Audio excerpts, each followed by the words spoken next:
Hey everyone, I have Pedro with me. Pedro, thank you so much for taking the time today to go over how do you approach process optimizations and process improvements within the customer success realm. Thanks for having me. I've been practicing lean management for around 20 years, and I noticed that it's a very transferable skill. And I discovered that you can apply lean principles to any customer experience, including customer success, customer support, customer service.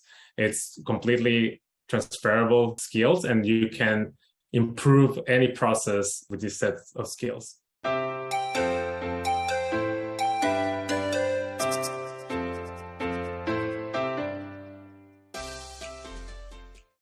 Pedro, your background is actually industrial engineering, right? Correct. Yeah. So I'm industrial engineering. I graduated many years ago, and I've been in the manufacturing industry where lean management is key for like becoming faster and creating better products. So yeah, that's my background.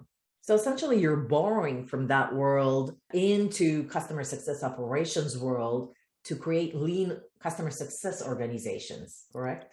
Correct. What does it mean, lean customer success organization? Or what does it mean, like a lean approach to processes? A lean customer success organization is an organization that has identified the activities and their workflows that actually add value to their customers. And you have been able to eliminate or at least mitigate all the other activities that are not actually adding value. The key to that is mapping and understanding where your process starts and where your process ends.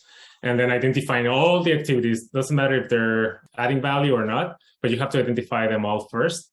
And then based on that, you eliminate everything else this is wasteful. So the main objective is to eliminate any wastage, as we call it, manual work that could be potentially automated, reduce any kind of costs. What else? Yeah, with cost reduction, customer satisfaction, and of course, elimination of waste are like the three main objectives of lean in general. Traditional lean management, there's this concept called Team Woods, which are the 7 types of waste in lean management, which I have tweaked to only 5 that are more related to customer success. One of them is wait or delays. One of the things that is very common is like holding a call of a customer or delaying bad news, which is something that I think I've done it before, and just delaying won't change anything at the end. So those are the things that we have to identify, those wait times.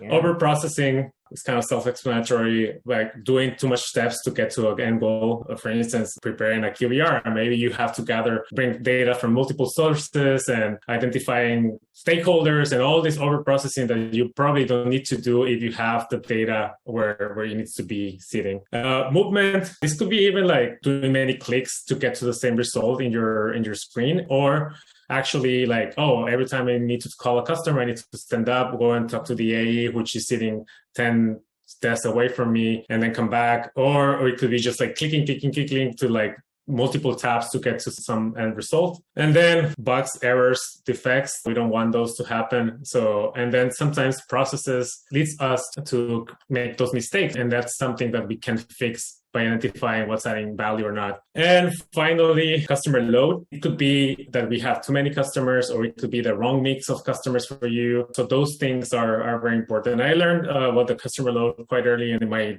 tech life when I was implementing lean, because sales team was chasing the wrong customers. So most of the customers were churning because we were chasing just not the right customers. And then we were able to identify that the customers that you were getting were not the right ones for the product. So that helped us as well identifying that. Yeah. And actually, when you improve processes, it's not just to eliminate the wastage and reduce costs. You also right there improve customer satisfaction. Can you talk about why improving internal processes actually helps impact customer experience? If you liked what you've heard so far, that's awesome. More coming in a second here, but in the meantime, I want you to click that like button so that YouTube knows that this is great content and you can start sharing it with others. One of the key things is that when you work on identifying what's adding value to the customer, it's key for them to improve their satisfaction. And the reason is that you might be doing things that you think they're valuable for you, but the customer is not seeing it. So it could be, and I always use this example, like maybe you have one of your key metrics is, ingesting data. And you see like, the customer is ingesting data. But that doesn't mean anything to the customer. The customer is doing nothing with that data that was ingested until you create a process that identifies what the customer considers as valuable. Then you will see that their satisfaction is growing because your process, it's leading you to deliver that value to the customer. Okay, I think this was a great overview of what is lean management. How do you break it down to the different pieces? What I would love for you to share, if you don't mind, is in your own organization where you work now or in the past, have you taken this approach and actually optimized and improved processes for the customer success team with the mindset of elevating the customer experience? And if so, what was the first thing that you've done to elevate NPS by improving the customer success processes? Actually, the reason why I'm in Canada now, because I did an exercise with a company I used to work. A Canadian company, it was a startup. We were around 40 to 60 employees when I implemented this. Our team was around 5 to 7 CSMs, 3 to 5 support members. We were on the DAM space, digital asset management space, and we IPO'd early 2018. And one of the problems that we had is that we were seeing a lot of customers churning, and there was really no path. There was a lot of overlap between support, success, marketing, and sales. We were all doing the same things. So what we did is like, okay, we have a problem and we defined some objectives, what we need to get out of this mapping. And something that was very important I have to highlight is that the CEO was very into this. Like I had like the full support of the CEO of like running this project. And that's key. Like if you don't have leadership support, like as many initiatives, if you don't have leadership support, like this will be hard to implement. So you have to have like full buy-in from leadership. So we identified some objectives. One of them was identifying all the value adding activities, eliminating, as I mentioned before, all the non-value activities, defining what's the customer flow, setting KPIs because we had nothing, identifying a minimal tool set. We had a bunch of apps. So everyone was using their own app to manage the process. So we needed to reduce that. And then because we were about to IPO, we wanted to scale. So we need to be ready with efficient processes that will help us to deliver that growth. And last but not least, setting that precedent for continuous improvement, like the first building block for continuous improvement. So like we run value streams every 6 months. Because once you do one and you reach your goal, then you can look back again and then run it again and then improve. So that's it's key of like continuous improvement. Okay, so what did you do? So now you have all these goals. What's the first thing you guys do? Before we continue, don't forget, subscribe to our YouTube channel and smash that notification button so that you don't miss out on any new videos. There's some prep work. Create your team. Be very good at who you're going to select in that team. You have to choose good SMEs, subject matter experts on the functions that process is doing. So for instance, if you're mapping a customer success process, you might want to have a customer success manager in the team, their manager, stakeholders, so maybe sales, maybe marketing is there. And sometimes having the customer, like if you have a good relationship with a customer that you think you can have in the part of the team, is good because they will bring their perspective. So initially, you don't know which process you're going to optimize. You bring in different core stakeholders that are actually interacting within the customer lifecycle journey, sales, whatever, the customer success managers, maybe some from support, billing, whatever. And then you're basically what I'm seeing you're doing, and confirm with me, is mapping out the customer experience. So all the life cycle phases, and you're highlighting what works and what doesn't. Correct. You can do it like very focused on single process. So it can be just like onboarding, and you just map onboarding. I recommend to break it down in smaller pieces because it can turn into a very, very heavy project. Agreed. And that's based on previous experience when I was working in manufacturing. It started something very simple and we end up mapping like the whole production flow. And at the end, it was unmanageable. It was so big that we had to break it down. We had to roll it back and it's just like, okay, let's focus on this small thing because then it becomes like a company-wide project and it's hard to implement. So it's very, very important to keep it like very narrow, define the scope. Like here's where it begins, here's where it ends, and then you map it. And sort of that happened with the example I'm talking about at the moment. It was meant to be onboarding only when we started. But as we were mapping the process, we discovered that it was so intertwined and there were like so many processes that were overlapping. So we ended up extending it a little bit more, also because we were a very young company. So we didn't have like very, very robust processes or like a huge organization that we need to deal with. So we were able to manage extending it a little bit more than what we thought. So it became more like a CX, like a customer experience, a value stream mapping of how customers land on our website, how they were treated, and then if they were paying customers or if they're churning, et cetera, et cetera. So we end up with a map of that. And this is what you can see here on the screen. We identify all the processes for the customer to be onboarded or start with the company. And it started as a very simple, like they start on the website and they click on sign up, but then starts to expand into very, very more complex things because some of customers needed help, some customers needed more information, more education. Some customers were just like looking around. They actually didn't need anything. Some customers were coming back to like cancel their subscription. So we end up like mapping many, many scenarios that we didn't thought that they were possible. Yeah, I want to point out, you don't need a software for this, obviously. This looks extremely non-tech, okay? Yeah, it's not tech. You can do it on Lucidchart or one of those other apps. What is the difference between the colors? I see blue, I see pink, I see yellow, I see purple. The colors, we color-coded. I think it's not visible in the picture, but it used to mean, or it meant the groups, the teams. So like one was marketing, the other one was sales, the other one was customer success, support, education. So yeah, we color coded based on the teams that were touching, or if it was an automation, color coded based on the teams that it was doing the work. And then some of the sticky notes have a star on it, and some have a red star, and some have like this nothing, and some have like, I think even a little. So the color code of the stars meant that we were identifying. So you map the process and then you step back, maybe go for lunch, and then you come back and then you're like, okay, let's discover which are the value adding activities. And we start identifying which activities in all these post-its were actually adding value to our customers. There's two things. There's value adding activities, non-value adding activities, and non-value activities that are unnecessary. For instance, a customer might think that sending them an email to pay is not value-adding activity, but it's necessary. So you need to do it anyway. You have to identify those three types of activities. And then at the end, you will need to eliminate the ones that are non-value-adding. Okay. And the non-value-adding that are necessary, you really can't eliminate them. Maybe you can tweak them to make them a little bit better, but you need them. Like there's no way around them. So that's the color code on those stars. Yeah, and those are the three things that are added here in the list. So this is what I'm talking about that happened in the workflow. We want the desire to be a happy customer. And we did the Gemba walk, which is lean terminology, which is walking the process, which is what we did with mapping all that flow. And then we identified those three categories, which is value-added activities, business value-added activities, which are the ones that I said like non-value adding, but necessary because they add value to the business, and then non-value adding activities. Okay, so the first one is the value that's added to the customer. The second one is the value that is added to us as the business. As the business, correct. Yeah, so value to us, value to them, and non-value, but necessary. Yeah. So then you do that.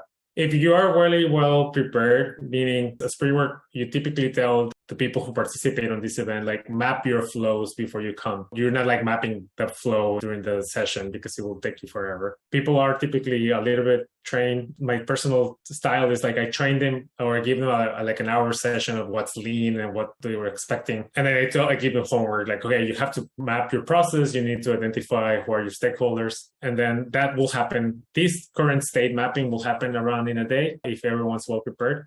So you start in the morning, mapping the process, and then the afternoon you identify the value-adding activities, and then the next day you'll come and you'll do an ideal state, which is like the utopian state. Like if you had all the technology, if you had all the resources, if you had everything at reach of you, how you will think about that ideal state.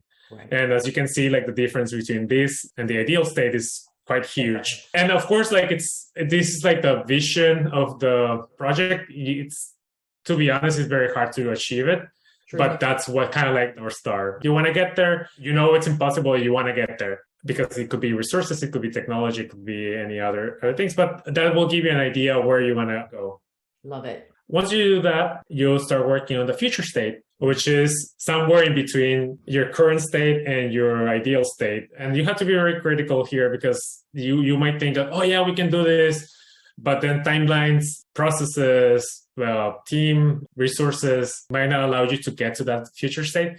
So you have to be very careful, very critical. And then, of course, you have to go back and see all the activities that you need to eliminate. What can we do to eliminate this activity? So you start mapping based on that premise of like, okay, let's go back to the current state.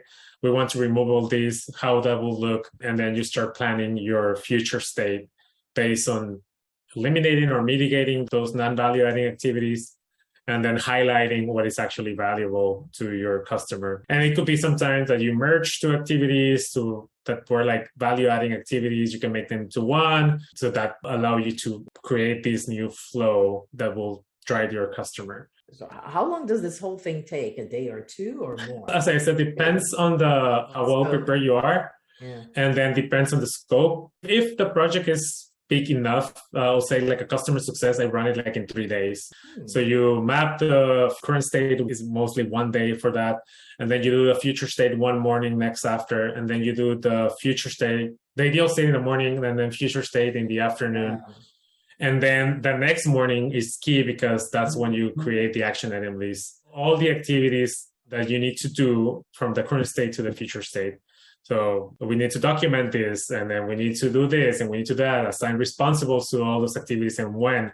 So if you're thinking of like a 6-month cadence for continuous improvement, then all your activities have to be completed before the next 6 months.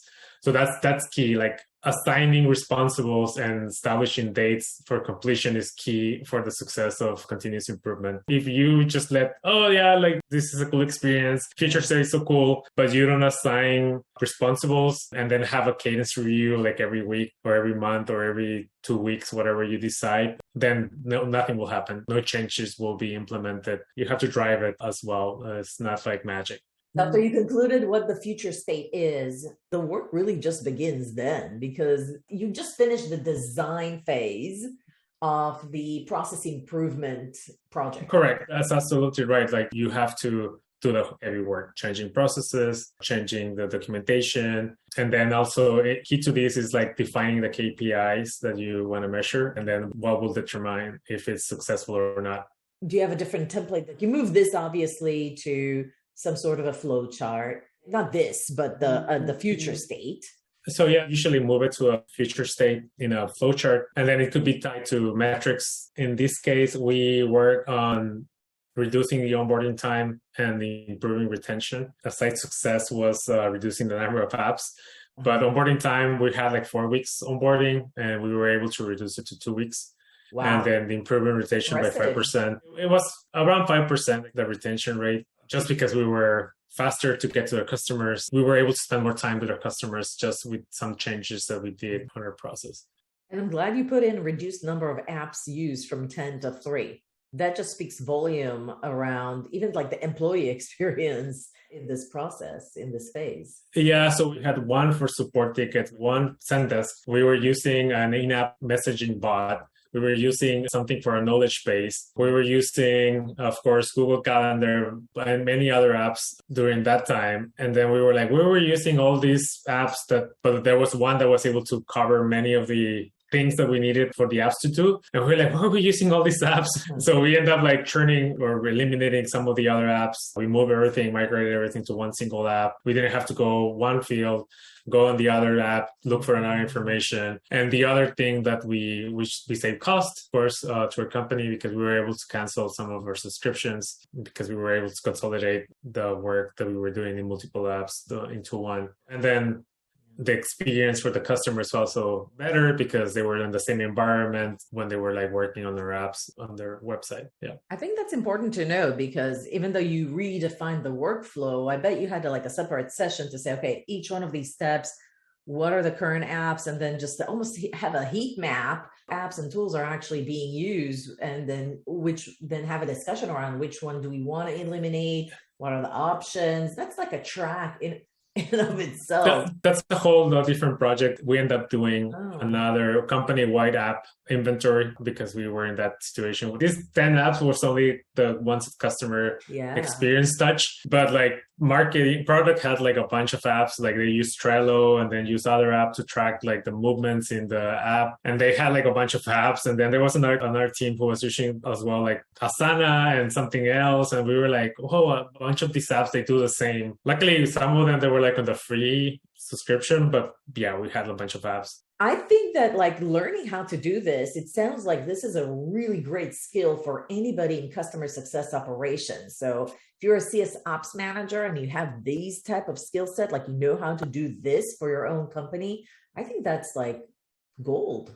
Yeah, and I agree. And the thing is that we mostly think of, if you work in a tech company, it's like, oh, I need to know about tech. But especially customer success is still a process that is managed by humans. And humans are not tech. Humans are still part of the processes. And knowing these kind of skills where you can improve and make their CSM team lives better. And then at the end, of course, helping our customers to stay with us. This is a very, very good skill to have. There's some certifications out there you can get. Like you can get like white belt lean management certification. They're for free. That will do this exercise? They will teach you the basics of how to do it. Then if you want to move to Green Belt, which is the next of Six Sigma lean manufacturing, Green Belt, that you have to pay and then you have to submit a project. So there's levels that you can achieve if you don't have the background in industrial engineering. Yeah, I think just in general, I know a lot of colleagues that are executives of customer success, when they think about hiring somebody with CS ops skills, they look for someone that has experience in the customer success software that they choose. But I think actually you're going to get more bang for your buck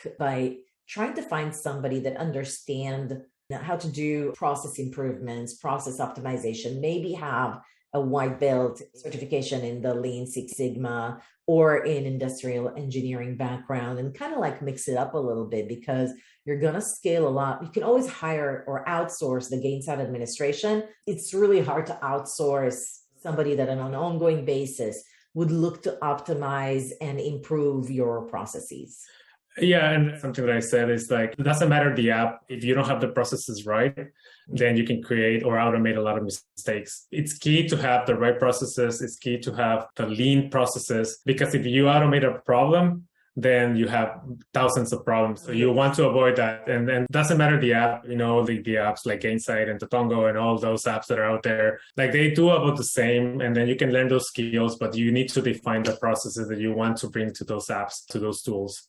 If you don't do that, the big risk is like you will have 1,000 CTAs in one day, which I've been told that happens once in a while, that you get like 1,000 CTAs because the process wasn't correctly mapped, and then it triggers a bunch of CTAs. So yeah, this is important. Hey everyone, if you enjoyed this video, give it a like, subscribe to our YouTube channel, and share this video with anybody in customer success operations or is looking to optimize their customer success processes and improve them. I'll see you at the next video.